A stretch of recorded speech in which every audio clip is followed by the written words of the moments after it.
Belghazi, vous êtes le fondateur de MCES Africa. Bonjour et merci de répondre à nos questions d'un start-up. Bonjour Lilia, merci de m'avoir invité. Alors, vous avez lancé le MCES Africa, c'est la première organisation e-sportive globale professionnelle du continent africain. Alors, tout d'abord, quelles sont ses missions et quel est l'objectif d'une telle organisation? Très bien. Alors MCES Africa fait partie prenante, disons, d'un projet beaucoup plus global et mondial qui est le groupe MCES. Donc, une équipe professionnelle européenne basée à Marseille avec une présence continentale sur les États-Unis, l'Europe, maintenant l'Afrique, bientôt l'Asie. Alors, le projet, globalement, c'est un projet d'équipe professionnelle qui compétit dans des championnats. Donc, ça, c'est sur les marchés européens, américains, sur lesquels il y a des ligues professionnelles. Sur les marchés, les continents, il n'y a pas de ligue. Nous avons plus une approche académique avec un fort biais, disons, d'impact social. Et notre mission est axée sur deux leviers principaux. Le premier levier, c'est de faire de l'e-sport un bassin d'employabilité qui rentre dans l'économie numérique. C'est un secteur d'activité qui permet, disons, d'offrir des opportunités aux talents et aux jeunes qui sont assez diverses et transversales sur plusieurs métiers et domaines. Le deuxième volet, disons, de notre mission, c'est d'utiliser le e-sport comme un intégrateur social de la jeunesse, de lutte contre l'exclusion et pour favoriser, disons, l'intégration des plus reclus de notre société. Je pense notamment au genre féminin, je pense notamment aux handicapés. Et enfin, notre mission, elle est ludo-éducative dans le sens où nous souhaitons offrir un encadrement à tous les passionnés du e-sport qui sont à un âge très jeune et un âge vulnérable. Et on souhaite donner le moyen aux parents de suivre un peu l'évolution de leurs enfants sur ce domaine du jeu électronique qui fait partie de l'enfance, à vrai dire. Alors, justement, aujourd'hui, quel état des lieux faites-vous du e-sport et du gaming au Maroc? Est-ce que selon vous, cette culture est bien ancrée? Et surtout, est-ce que le e-gaming au Maroc est-il bien encadré? Alors, je vous remercie pour cette question qui comporte, en fait, disons, deux questions majeures. Donc, d'abord, le Maroc est un pays où la population jeune est très présente. Et donc, par définition, le gaming aujourd'hui fait partie de la culture digitale de façon assez large, assez globale. On y trouve de l'art numérique, on y trouve de la musique, on y trouve de la créativité, mais on y trouve aussi un univers pour stimuler l'esprit qui est assez favorable. Donc, tout ça, ce sont disons, des points positifs. En revanche, le manque d'encadrement de ce genre d'activité, j'ai envie de dire, c'est comme tout ce que nos enfants peuvent faire sans encadrement et sans orientation. Donc, c'est là où on va avoir les abus et c'est là où on va voir un peu les méfaits des addictions. C'est Hmm. pas le qui crée l'addiction, mais c'est la pratique récurrente désorganisée sans objectif. Il en va de la protection de nos enfants, j'ai envie de dire, au-delà du jeu, parce que ce seront des jeux de réseau, ce sont des jeux qui s'appuient sur la toile, et le propre de ces jeux-là, c'est de jouer avec des gens qu'on ne connaît pas. Donc, ce sont des nouveaux prismes que nous, parents, on connaît pas parce qu'on n'est pas très familier. Alors, non, il n'y a pas d'encadrement. Et le fait, au fait, donc ça, c'est le dernier point de la réponse, le manque d'encadrement ne permet pas de créer de la valeur ajoutée sur le long terme.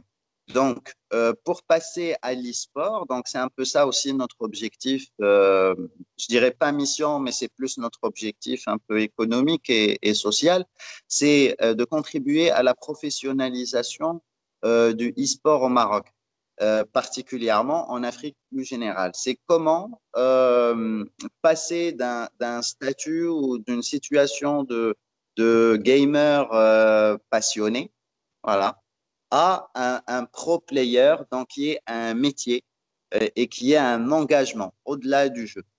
Donc, c'est tout ce travail-là, c'est ce parcours de professionnalisation qui est assez riche et dense, parce qu'au bout du compte, ce n'est pas tous nos académiciens qui seront pro-players, mais en revanche, pendant ce parcours, ça sera un apprentissage de la vie et de la vie en groupe. Le travail d'équipe, l'abnégation de soi-même, l'engagement dans un objectif, etc. Donc, c'est un peu une approche, disons, d'insertion également. Alors, qui dit e-gaming dit forcément compétition, et justement, les joueurs de MCES Africa participent à la grande finale de la compétition Intel Arabian Cup qui se tient le 14 septembre et qui est qualifiante aussi pour le championnat arabe de l'éditeur Riot Games. C'est bien ça.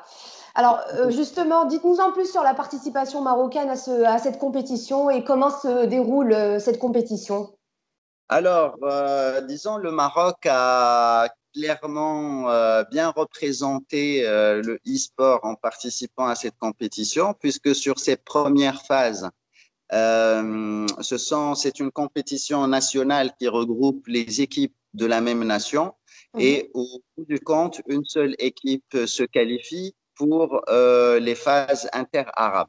Alors aujourd'hui, c'est le grand match, c'est le 14 à 17 heures. Euh, alors, le Maroc a participé avec 128 équipes. Euh, Avec l'Algérie, ce sont les pays qui ont fourni, disons, le plus de participants.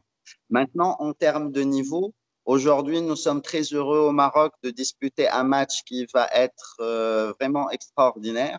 On s'attend à battre des records historiques d'audience en termes de téléspectateurs, puisque nos matchs sont transmis sur les nouveaux canaux de distribution d'audiovisuel digital, bah, qui sont les plateformes de streaming. Mhm.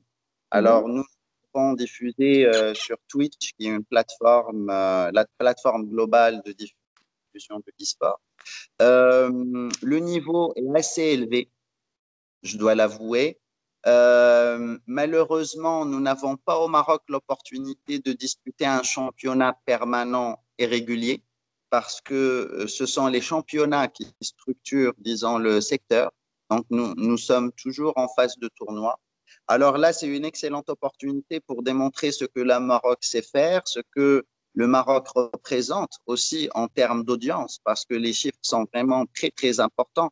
On parle de 9 millions de gamers au Maroc. 9 millions sur un pays de 40 millions, ça fait 25% de la population quasiment, avec, Mhm. euh, avec 3 millions de e-sportifs vraiment passionnés. Donc, ça fait quand même 8% de la population.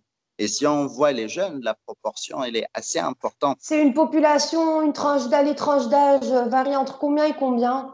Alors, on va dire ça commence à 11, 12, 13 ans. Voilà. Et les plus âgés ont 23, 24, 25, 26 ans. Très Alors, ce bien. qui est très frappant, c'est les personnes vraiment humaines qui se cachent derrière ces joueurs.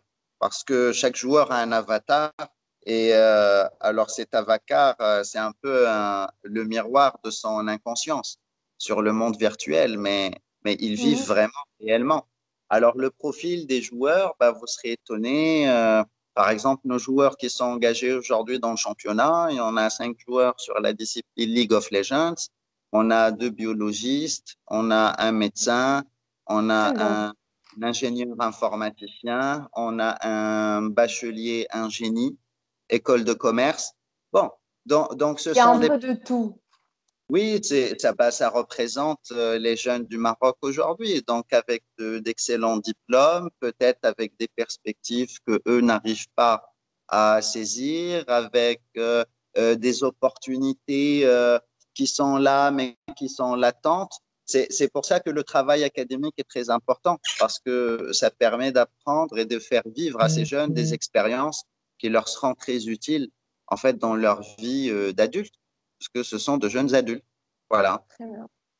Mm. Tarek Belghazi, je rappelle que vous êtes le fondateur de MCES Africa, qui est la première organisation e-sportive globale professionnelle du continent africain. Merci pour ces réponses.